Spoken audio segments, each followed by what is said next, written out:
Urinary bladder. Observe the given diagram and try to mark urinary bladder in the human excretory system. Urinary bladder is a muscular sac-like structure that stores urine partially after urine collected through ureters.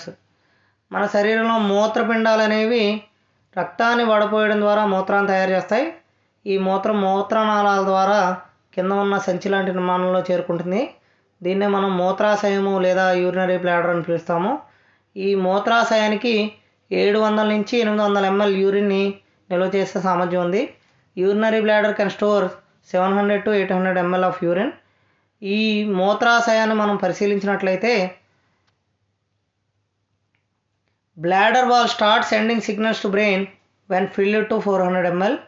మూత్రాశయానికి 800 ml సామర్థ్యం ఉన్నప్పటికీ ఎప్పుడైతే 400 ml మూత్రం ఉందో మూత్రాశయపు గోడలు అనేవి మన మెదడుకు కొన్ని సంకేతాలను పంపిస్తాయి. When signals reaches to brain we have a sensation to pass urine. ఈ సంకేతాలు ఎప్పుడైతే మెదడుకు చేరుతాయో మన శరీరంలో మూత్రాన్ని విసర్జించాలనే కోరిక పుడుతుంది.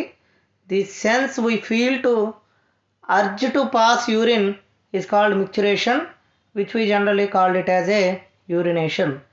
ఈ యొక్క కోరికనే, మూత్రాన్ని బయటికి పంపించాలనే కోరికనే మిక్చురేషన్ లేదా మూత్ర విసర్జన భావన అని పిలుస్తాం. ఈ భావన కలిగిన వెంటనే మూత్రం అనేది